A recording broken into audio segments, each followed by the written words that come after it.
Bene, iniziamo il nostro studio. È il terzo incontro che facciamo. Nel primo incontro abbiamo parlato in generale della Chiesa. La volta scorsa abbiamo affrontato il primo capitolo di questo testo, che è un po' il testo guida. Sono un membro di Chiesa, da cui traiamo anche gli spunti biblici, i passi biblici su cui facciamo delle riflessioni. Il primo capitolo, che parlava dell'essere un membro di chiesa diligente, si fondava su un punto particolare, che è questo. Non ci sono individualità nella Chiesa del Signore, ma il Signore ci ha inseriti nel suo corpo e siamo tutti parte di un corpo, e quindi tutto quello che noi facciamo individualmente in realtà lo facciamo all'interno di un corpo, e quindi dobbiamo sentirci parte di questo corpo, dobbiamo servire in questo corpo ed essere diligenti nell'essere presenti, perché la mancanza, tra l'altro, di un membro del corpo è insostituibile e comunque crea una carenza nel corpo. Quindi ognuno di noi deve essere un membro diligente. Questa sera parliamo invece del secondo capitolo. Il secondo capitolo dice: sarò un membro che favorisce l'unità. Dio vuole che i credenti vivano in armonia, e noi ci ricordiamo il comandamento che Gesù lasciò ai discepoli. Lo leggiamo nel Vangelo di Giovanni al capitolo 13 al versetto 35. Vi lascio questo comandamento, che vi amiate gli uni gli altri. Da questo conosceranno tutti che siete miei discepoli, se avete amore gli uni per gli altri. Quindi questo comandamento chiarisce subito che ci va unità, e dobbiamo fare però qualche onesta considerazione riguardo a questo. Dice il nostro testo: il mondo saprà che siamo cristiani autentici dal modo in cui noi ci tratteremo gli uni gli altri. Hai mai preso parte almeno una volta a una riunione sulle problematiche interne della Chiesa? Credi che qualcuno di esterno si sarebbe sorpreso per il comportamento, tra virgolette, cristiano venuto in essere? Hai mai visto un cristiano spettegolare su un altro credente? Secondo te questo è un amarsi gli uni gli altri? Leggi le mail che riceve il tuo pastore, se lui te lo permette. Resterai sorpreso da quello che alcuni membri della Chiesa scrivono su altri, per chi ha il coraggio, chiaramente, di scriverlo. Ora, chiaramente è un po' provocatorio il testo, però questo per dire che ci sono tante piccole cose che a volte noi consideriamo banali, consideriamo poco importanti, poco gravi, che in realtà vanno a minare qualcosa che Dio esige. Dio esige che nella Chiesa ci sia unione.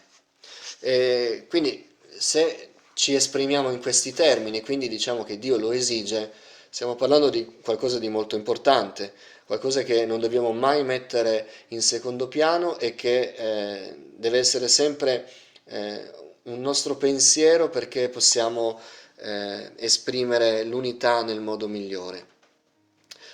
In qualche modo il nostro testo fa un parallelo con le squadre sportive, dicendo però, specificando che la Chiesa è molto di più, quindi serve soltanto come esempio.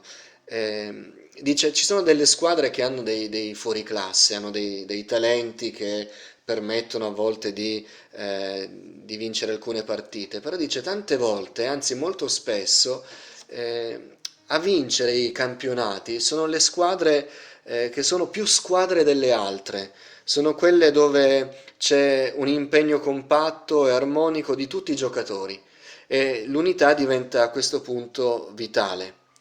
Ora, nella Chiesa questa analogia in qualche modo può starci, però è ancora maggiore il senso di collaborazione e unità, perché noi siamo membra interconnesse, siamo il corpo di Cristo, siamo tutti parte del popolo di Dio, e quindi questa unità diventa ancora più importante.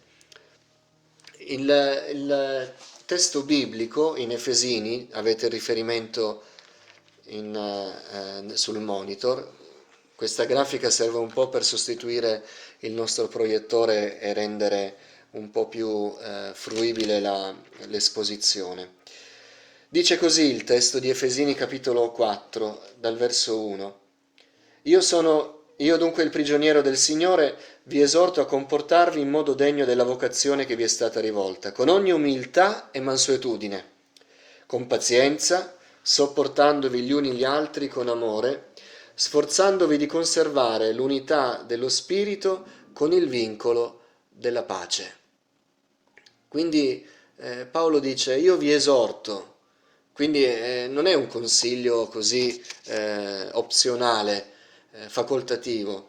No, io vi esorto a comportarvi in questo modo, con ogni umiltà, con mansuetudine, con pazienza, sopportandovi, sforzandovi di conservare l'unità dello spirito con il vincolo della pace.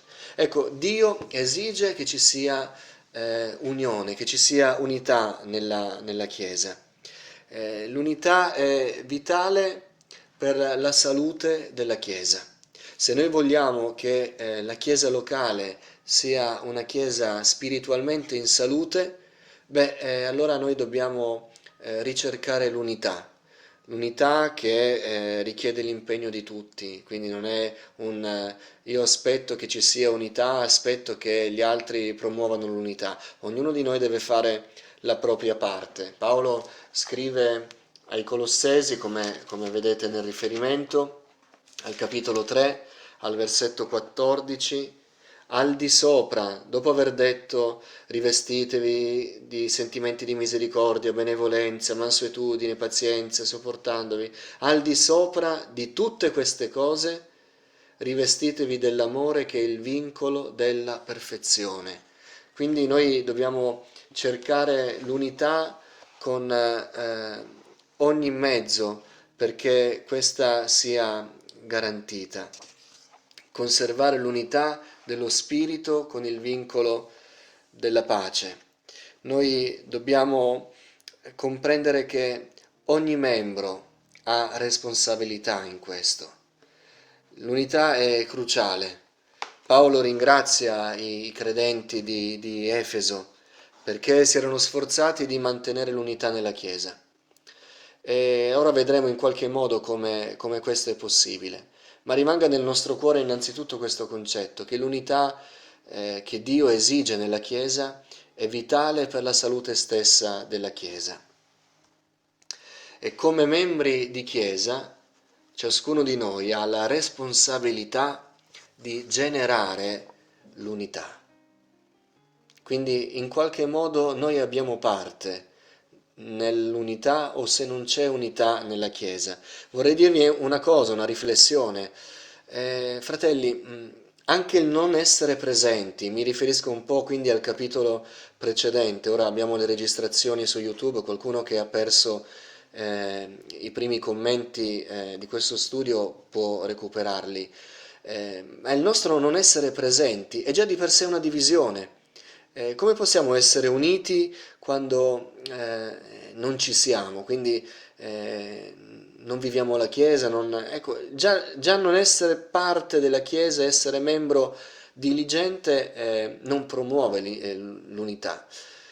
Quindi essere insieme, vivere insieme, soffrire insieme, servire il Signore insieme, fare dei progetti da portare avanti insieme, sostenerci gli uni gli altri insieme. Ecco, questo è già un segno di unità. Ognuno di noi come membro di Chiesa deve sentire la sua responsabilità nel generare l'unità. Perché questa parola generare? Perché evidentemente tante volte questa unità viene distrutta e dobbiamo essere onesti e confessare che tante volte siamo stati noi la causa in qualche modo, un po' per il nostro egoismo, perché non abbiamo voluto fare un passo verso le esigenze degli altri, siamo stati noi a non generare l'unità. Ecco, noi invece abbiamo la responsabilità di generarla, quindi lì dove qualcuno l'ha interrotta, noi dobbiamo fare qualcosa perché questa unità sia ripristinata. Non dobbiamo mai essere una forza di divisione. Dobbiamo amare incondizionatamente i fratelli della nostra comunità, della nostra congregazione. Questo non significa essere sempre d'accordo con tutti, ma significa essere disposti a sacrificare le cose che noi predileggiamo per mantenere l'unità della Chiesa. Non possiamo mai essere sempre d'accordo su tutto, però del resto bisogna andare tutti in una direzione e quindi se nessuno di noi è disponibile a sacrificare qualcosa di sé per portare avanti una direzione comune, beh, allora non ci sarà mai unità. Allora scopriamo di essere delle individualità che si va avanti finché la direzione è la stessa, ma nel momento in cui non si è più d'accordo, ognuno per la sua strada. Non è così invece, per generare l'unità, a volte pur non essendo d'accordo, dobbiamo sacrificare qualcosa di noi stessi, per amore di mantenere l'unione della comunità. Questo è importante che lo meditiamo. Lo dico perché io stesso tante volte, ognuno di noi tante volte si è visto coinvolto in questi meccanismi che così facilmente rompono l'unione tra fratelli. Io mi voglio studiare di generare sempre unità tra i fratelli, affinché il Signore sia glorificato mentre la sua Chiesa porta avanti la predicazione del Vangelo e la luce della testimonianza di quello che il Signore ha fatto nei nostri cuori. Paolo dice al di sopra di ogni cosa. Ora, la domanda che ci dobbiamo fare è come posso generare unità nella Chiesa? E qui andiamo un po' sul concreto. Innanzitutto sono due i punti particolari che eh, vengono considerati riguardo a questo argomento. Innanzitutto soffocare pettegolezzo, maldicenza e conversazioni dannose. Paolo nell'Epistola ai Romani fa un elenco di un passaggio che riguarda gli uomini senza Dio. E fa questo elenco che è davvero triste, sconfortante, ricolmi di ogni ingiustizia, malvagità, cupidigia, malizia, pieni di invidia, di omicidio, di contesa, di frode, di malignità, calunniatori, maldicenti, abominevoli a Dio, insolenti, superbi, vanagloriosi, ingegnosi nel male, ribelli ai genitori, insensati, sleali, senza affetti naturali, spietati. Ma verrebbe da dire che alcune di queste cose sono legate al pettegolezzo, alla maldicenza, alle conversazioni dannose. Il pettegolezzo può essere definito parlare indiscretamente e malevolmente sul conto di qualcuno in sua assenza. Dicevo a qualche fratello tempo fa, citavo un detto che ho letto un po' di anni fa che mi aveva colpito. Se vuoi sapere come una persona parla di te in tua assenza, ascolta come parla degli altri in tua presenza. Quindi in qualche modo il pettegolezzo è un parlare indiscretamente in assenza degli altri, questo sappiamo che cos'è, non dobbiamo spiegarlo. Le chiacchiere, le dicerie, le maldicenze, il termine moderno oggi è il gossip.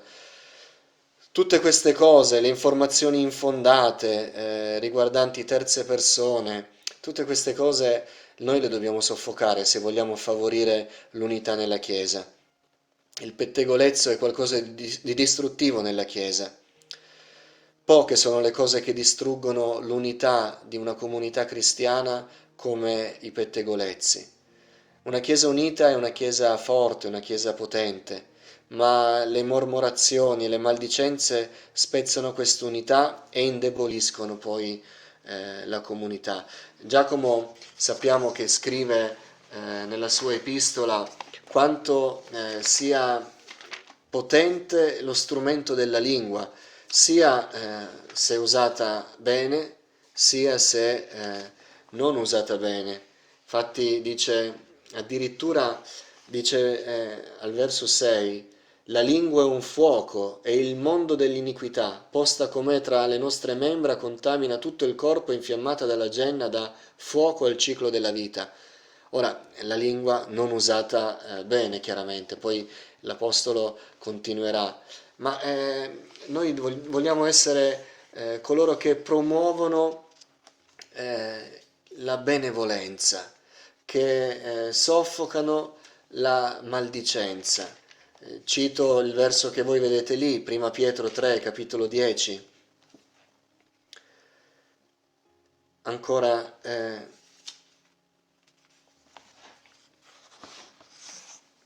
chi vuole amare la vita e vedere giorni felici, trattenga la sua lingua dal male e le sue labbra da dire il falso. Ecco, vogliamo trattenere la nostra lingua, vogliamo, eh, vogliamo essere promotori dell'unità, soffocando ogni pettegolezzo. Ora, come rispondere quando invece noi riceviamo i pettegolezzi degli altri? Eh, Noi innanzitutto non vogliamo essere fonte di maldicenza in nessuna maniera, noi dobbiamo dominare la nostra lingua, perché abbiamo sempre quella battuta o anche quel tono di voce per far capire quello che non viene detto esplicitamente. Noi come prima cosa vogliamo soffocare ogni cosa che non deve partire innanzitutto dalla nostra bocca. Poi, secondo, quando qualcuno viene da noi e ci fa partecipi di un pettegolezzo, noi possiamo anche riprenderlo, bonariamente però, non dobbiamo essere i soliti tiranni, bacchettoni, bonariamente, quindi mantenendo sempre, sforzandoci di mantenere sempre delle buone relazioni. Possiamo riprendere dicendo che anche se non vogliamo offendere, ma noi preferiamo non ascoltare il chiacchiericcio, preferiamo non spendere le nostre conversazioni su sapere cose delle persone che non ci sono e che comunque non sono edificanti per la nostra vita. Piuttosto, anzi, speriamo che non si diffondano. Se ognuno di noi facesse questo, tutti quelli che amano in qualche modo dire una parola in più sugli altri, alla lunga smetteranno di farlo e chissà che non li contagiamo noi. Questo sì che potrebbe essere un virus benevolo che porterebbe un gran bene al mondo. Un altro modo un secondo modo per portare l'unità nella Chiesa è trovare sempre luogo al perdono. L'argomento del perdono è fondamentale. L'autore del testo racconta una sua testimonianza. Dice che un giorno il pastore chiamò tutti gli uomini della chiesa e fece loro questa proposta. Il pastore ci informò che era disposto a incontrarsi con gli uomini tutti i martedì mattina alle 5 del mattino per pregare per i responsabili della chiesa. Non si aspettava una moltitudine, soltanto pochi, ma che fossero disposti a riunirsi. E io rimasi entusiasta di questa opportunità e ricordo ancora oggi, dopo molti anni, quelle meravigliose mattine di preghiera, la preghiera di uomini devoti, la comunione con un amato pastore, vedere come Dio realmente si muoveva nella nostra vita. Poi accadde qualcosa. Cominciammo con un momento di preghiera in silenzio, un tempo di meditazione per parlare con Dio prima di tradurre in parole la nostra preghiera. Ogni volta che provavo a pregare, però, la mia mente ritornava agli anni del liceo. Mi riappariva di continuo il viso del mio professore. Era strano, ma non riuscivo a pregare. Quel professore aveva abusato fisicamente di me. Era un segreto che nessuno sapeva, mi vergognavo, ero arrabbiato e non riuscivo a perdonare. Mi resi conto allora di quello che Dio stava facendo. Se desideravo essere uno strumento nelle sue mani e nella Chiesa, dovevo perdonare quel professore. Fu così allora che confidai ai miei compagni di preghiera e confessai al Signore il mio peccato di mancanza di perdono. Riuscii in quel modo a perdonare quell'uomo che molti anni prima mi aveva fatto male e fu un momento liberatorio. La mia vita di preghiera rifiorì e Dio cominciò a usarmi in maniera straordinaria. Presto avrei lasciato la chiesa e il lavoro e il Signore mi avrebbe poi chiamato al suo servizio. Tutto ebbe inizio dal perdono. Ecco, il perdono è una delle armi potenti che il Signore ha dato ai suoi figliuoli. E così come è potente, così è attaccata dall'avversario delle nostre anime, dal nostro orgoglio, dalla nostra carnalità, dal nostro senso di rivalsa. Ma se noi riuscissimo davvero a perdonare, noi vedremmo trionfare le cose del Signore nella nostra vita e nella nostra comunità. Del resto, come vedete suggerito eh, sul video, Gesù in Matteo capitolo 6 al versetto 14 eh, parla in modo molto netto del perdono e dice che noi dobbiamo perdonare perché il nostro perdono non ha tanto a che fare con le altre persone, ma ha a che fare con la nostra sorte eterna con Dio. Al capitolo 6, verso 14 di Matteo, Gesù dice così: perché se voi perdonate agli uomini le loro colpe, il Padre vostro celeste perdonerà anche voi. Ma se voi non perdonate agli uomini, neppure il Padre vostro perdonerà le vostre colpe. Quindi quando parliamo del perdono, sì, stiamo parlando dell'unità della Chiesa, ma stiamo parlando anche della nostra condizione spirituale. E io voglio che la mia coscienza davanti al Signore sia pura perché io possa incontrarlo nel giorno in cui Lui mi chiamerà. Ancora dice Paolo ai Colossesi, al capitolo 3, dal verso 12: rivestitevi dunque come eletti di Dio, santi e amati, di sentimenti di misericordia, di benevolenza, di umiltà, di mansuetudine, di pazienza. Sopportatevi gli uni gli altri e perdonatevi a vicenda se uno ha di che dolersi di un altro. Come il Signore vi ha perdonati, così fate anche voi. Al di sopra di tutte queste cose rivestitevi dell'amore, che è il vincolo della perfezione. Non ci sarà mai unità in Chiesa fino a che saranno presenti dei membri con cuori non disposti al perdono. Con troppa frequenza i membri si arrabbiano o si sentono feriti a causa di quello che un fratello ha detto, ha fatto, e purtroppo questo è all'ordine del giorno. Alcuni si arrabbiano con il pastore o con gli altri responsabili, oppure si lamentano per quello che ha detto, fatto o ha fatto fare. Oh, mi ha ferito, io non me l'aspettavo, mi ha fatto tanto male. Eh, vedete che dall'America alla Francia all'Italia gli argomenti sono sempre quelli, ma di fatto queste lamentele denotano che non c'è stato perdono, che non c'è perdono. Ora, così come è ardua la lotta per dare il perdono, così è grande il trionfo che dal perdono scaturisce. Ma tante volte il nostro io, che viene ferito, che è poco considerato, non dà spazio al perdono. Ora, se noi considerassimo che il perdono spezza l'unità della Chiesa, io credo che ci penseremmo di più e saremmo più disposti a perdonare. Ci sono famiglie dove i figli non chiamano più i genitori perché si sono sentiti offesi da quello che uno ha fatto o che loro hanno pensato. Noi vogliamo invece trovare sempre luogo al perdono. Gesù è morto per noi. Gesù ha dato la sua vita per noi. Noi abbiamo offeso l'Iddio Santo con i nostri peccati. Abbiamo causato il sacrificio sulla croce, eppure Lui ci ha perdonati.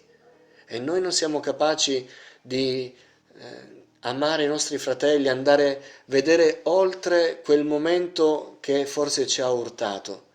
Noi vogliamo essere membri che favoriscono l'unità, trovando sempre luogo al perdono.